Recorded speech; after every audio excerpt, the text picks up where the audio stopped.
Olá, tudo bem? Eu sou Roberto Alvarez e você está no meu canal YouTube. Muito obrigado. Aqui você encontra a cada semana informações sobre inovação, tecnologia, negócios e assuntos globais. E hoje a gente vai conversar a respeito de 3 assuntos. O primeiro deles, criptomoedas e Bitcoin. O segundo, computação quântica. E por fim, em terceiro lugar, África e investimentos em infraestruturas, especialmente infraestruturas digitais. Uma conversa que eu tive nesta semana que passou. Nosso primeiro assunto de hoje, Bitcoin e criptomoedas. Na sexta-feira passada, o preço do Bitcoin em dólares passou de 50 mil. Agora voltou um pouquinho abaixo, mas está por ali. Essa é a volta a um marco importante de valor dessa criptomoeda, lançada lá em 2008. Em 2013, eu ganhei de presente um cupom que valia 20 dólares para ser trocado numa plataforma digital na qual você compra criptomoedas por bitcoins. Eu não troquei, eu não fiz isso. Se eu tivesse trocado, eu teria hoje 10 mil dólares em bitcoins.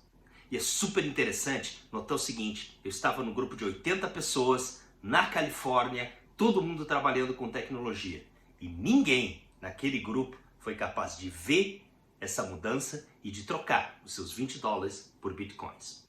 Mas em 2013 também, você poderia usar o seu desktop para minerar bitcoins. Ou seja, para processar as transações na rede Bitcoin que são necessárias para fechar cada um dos blocos.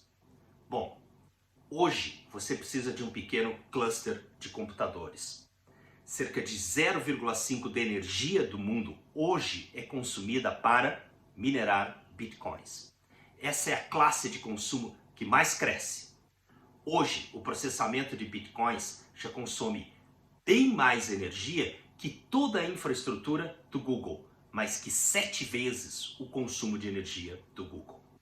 A mineração de criptomoedas e de Bitcoin em especial ainda está bastante centrada na Ásia, cerca de 50% na China, e os Estados Unidos vem com 16%, mas cresceu 3-4 vezes nos últimos 3 anos, e a China caiu um pouco. É muito interessante ver alguns modelos ao redor do mundo. Eu lembro de estar na Rússia e observar o que alguns empreendedores russos têm feito para minerar bitcoins na Sibéria, onde é muito frio, e vender o calor gerado pelo cluster de computadores, para aquecer casas e para aquecer unidades comerciais, lojas, escritórios, etc. É claro, isso é muito pouco, mas é um exemplo interessante. Existem hoje cerca de 11 mil moedas, um pouco mais de 11 mil moedas digitais ou criptomoedas sendo transacionadas no mundo. O Bitcoin vem lá de 2008 e lançou a base da tecnologia blockchain. E isso continuará a crescer. Na semana passada, também, El Salvador colocou em prática a ideia de ser o primeiro país do mundo a aceitar Bitcoin como uma moeda legal no país. E tem, nesta semana, passado por flutuações muito grandes. E isso diz algumas coisas a respeito das dificuldades das economias nacionais para lidar com esse ambiente emergente de criptomoedas e de novas moedas digitais.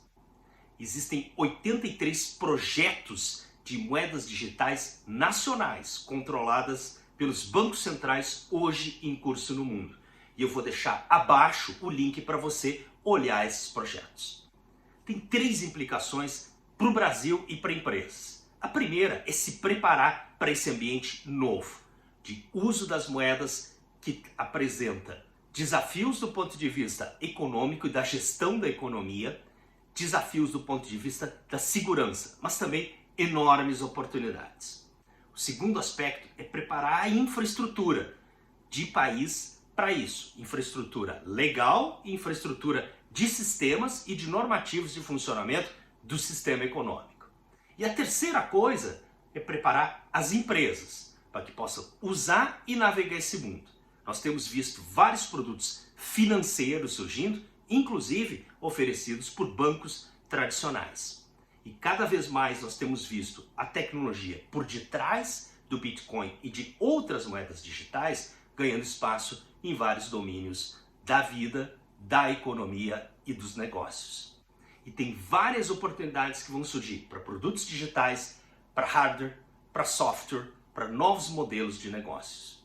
Mas vale de novo lembrar, isso vai acontecer, já está acontecendo. E uma das coisas que também poderá surgir é o casamento de novas formas de geração de energia com a mineração e o processamento de criptomoedas no geral. Quem se posicionar à frente pode ter aí uma boa oportunidade. Nosso segundo assunto de hoje é computação quântica. Na semana passada, um grupo de 25 grandes corporações japonesas lançou uma nova aliança para a computação quântica, Q-Star.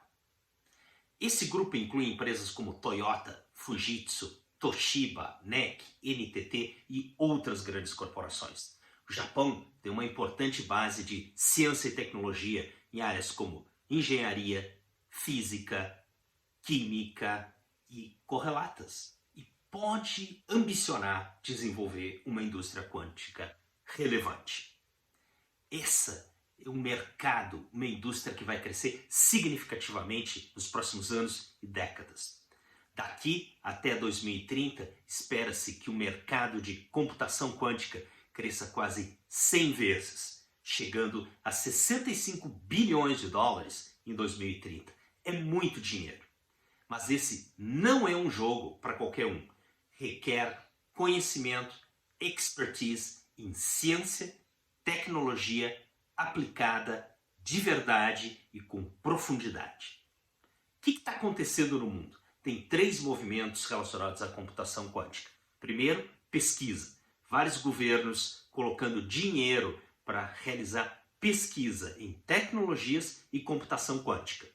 Segunda coisa, grandes corporações têm feito apostas e têm investido no desenvolvimento de tecnologias especificamente de computação quântica. E terceiro, tem várias startups surgindo que fazem de sensores a computadores, que fazem de hardware a software. Quem são esses principais players hoje no mundo? A lista não é grande, então a gente pode olhar rapidinho.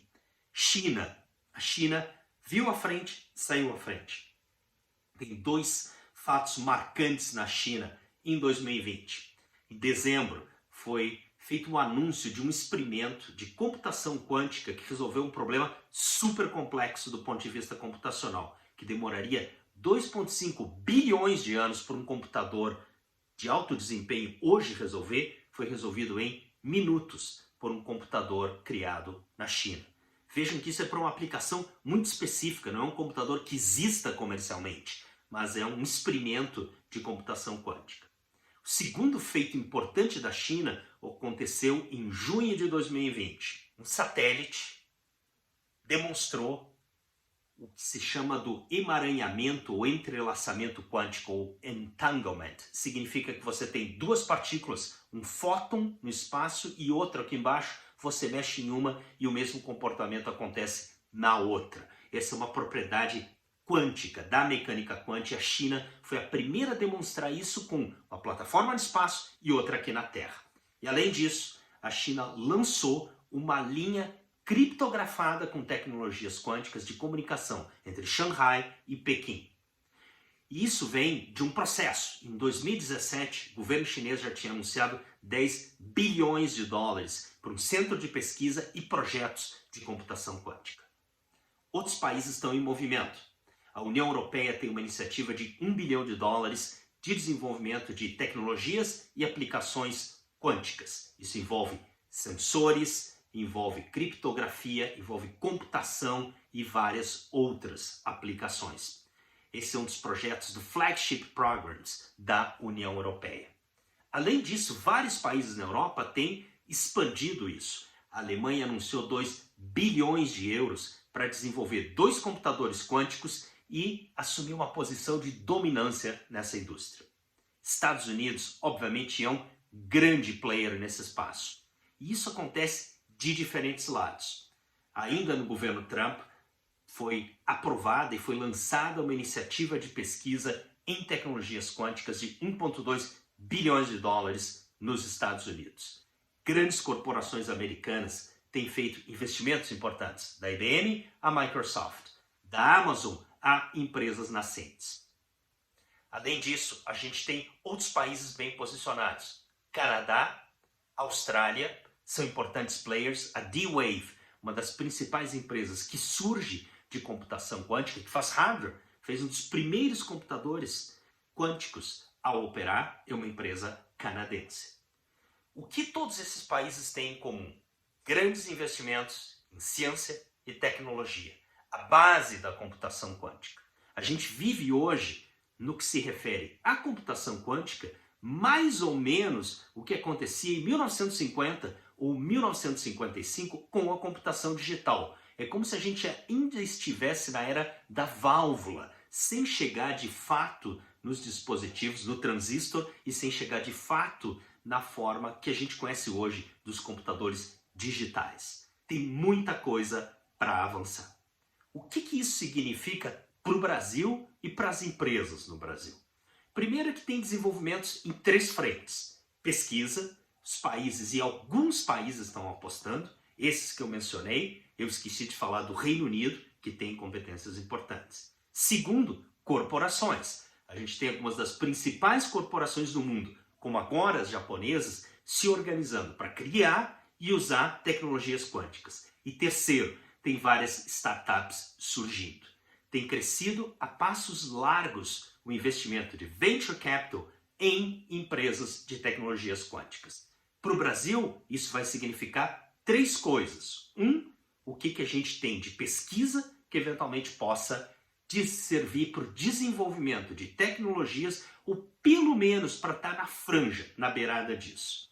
Segundo, como e quais empresas no Brasil poderão desenvolver algumas dessas tecnologias. E terceiro, quais empresas terão competências para usar algumas dessas tecnologias. E aqui eu estou falando não só do software, mas do hardware. Para fechar, tem um problema importante de computação quântica, que é como lidar com o erro. É intrínseco ao processamento quântico o erro na computação.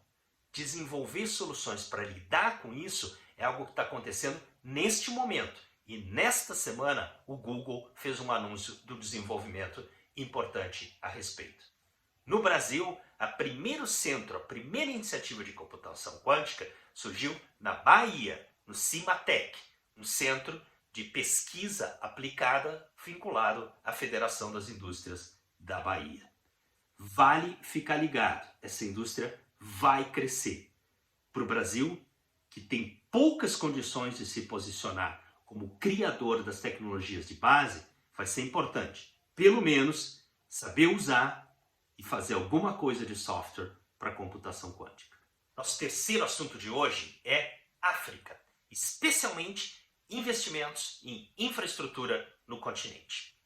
A África passará de 1,3 a 3 bilhões de habitantes até o final do século. Até 2050 deverá atingir 2,5 bilhões em termos de população. No final do século representará 39% da população mundial. Hoje esse número é 17%. Esse crescimento cria, de um lado, grandes oportunidades, novos mercados, novas indústrias. De outro lado, grandes desafios para um continente que já tem a sua cota suficiente de desafios. A África precisará de investimentos em infraestrutura. O mundo tem hoje um déficit crescente de investimento em infraestruturas. Por outro lado, o avanço das tecnologias digitais tem permitido muitos desenvolvimentos. Eu vou deixar abaixo um vídeo que eu fiz há alguns meses falando sobre startups digitais na África, a possibilidade de saltar gerações de tecnologia, de infraestrutura e a possibilidade de lançar, a partir da África, novos modelos, novos negócios para o mundo. A África é hoje palco da disputa Estados Unidos e China, especialmente no campo digital. As empresas chinesas avançam significativamente no fornecimento de infraestrutura e conectividade na África. E o Ocidente tem cada vez mais estado atento para isso. Eu estou deixando abaixo também o link para um relatório do Banco Europeu de Desenvolvimento, para vocês olharem um pouco a respeito de como os europeus estão pensando em apoiar a digitalização e também aproveitar oportunidades na África. Uma das coisas que tem ficado claro em anos recentes é que o modelo tradicional de atuação do Ocidente com ajuda financeira ao desenvolvimento na África tem vários limites e, em muitos casos, não tem funcionado. É importante pensar quais são os modelos de negócios e os projetos de negócios que podem e poderão ser implantados na África. No que se refere à infraestrutura, o crescimento das tecnologias digitais vai criar enormes oportunidades. A gente vê isso em tecnologias móveis, por suposto, por claro, na África, mas também com a possibilidade da digitalização da energia e do desenvolvimento de soluções locais, individuais, off-grid, para energias sustentáveis. E a África vai ser um mercado importante para isso.